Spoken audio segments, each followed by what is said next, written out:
I guess that's where the gray area comes in, right? Is defining what is truly a business expense. And I guess if you get audited, you've got your hands full if you've written off a lot of stuff. And I know for a fact this is where a lot of entrepreneurs get screwed with their taxes at the year end. Their tax bill is way bigger than they thought because they're spending everything on the business, right? And they're assuming that it's a write-off. And then again, you get the tax bill back at the end of the year and it's, 25 to 30% higher than what you thought it was going to be.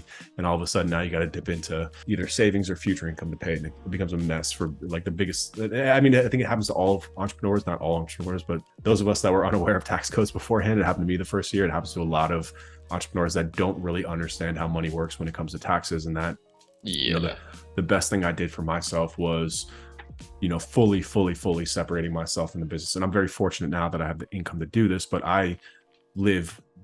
every dollar that I spend this year is post-tax dollars from the year before, right? So basically what I do is I collect all my money into an account for this year.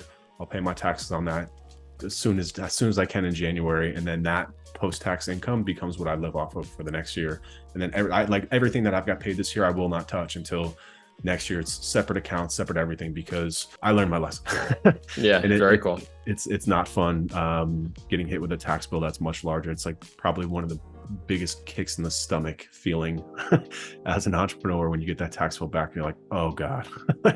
Yeah. There's no escaping it. So do you mind if I kind of touch on some of that real quick? Yeah. Okay. This is where things go horribly wrong. Let's say you're an agency owner and let's say you're an S Corp, and there's a couple issues here. So if you start using company card, company bank account, yada, yada, yada for personal expenses, and you're an LLC, because remember you're an LLC taxed as an S Corp. If you were to get sued because you did something wrong or for some reason, like who knows, that protection, and again, this is not legal advice, go talk to your attorney, but that liability protection can be wiped away because the argument that they're going to make is that you aren't actually separate from your business. You're treating it like your piggy bank, right? There is no separation there. You're not treating the business as the business and the personal as personal. You're treating those as the same thing. So that could wipe out your liability protection. That is a big deal, super big deal. Okay. So that's part of it. The other part of it, if you're spending on personal expenses, I mean, really the way that should work, not from even a write-off or whatever perspective, is that those are distributions.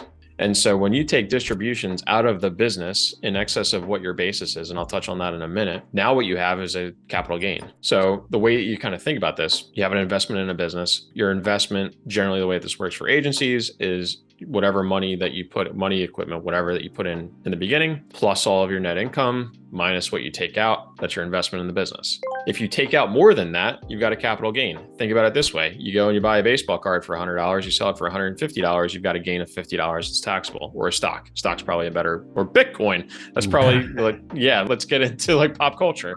Bitcoin, you buy Bitcoin for 10,000, you sell it for 15, you've got a $5,000 capital gain, you're going to pay tax on the 5,000. Business works exactly the same way. And now the question that your listeners are probably asking is, well, how could I possibly ever take out more from the business than what I put in? Here's how. You run up credit card debt, you run up loans, and now you're using the credit card or the loans as your personal piggy bank because you're taking everything out, right? So that's how that happens. So now what you've done is you've created this taxable event for yourself at the end of the year you weren't expecting, because not only are these expenses that you're running through that are personal, not only are they not a write-off, but those are distributions, and then you've got a basis problem. So you can be creating a not only no tax savings, but an actual taxable event to you. So that's where things go wrong. It's liability, and then it's also the basis thing.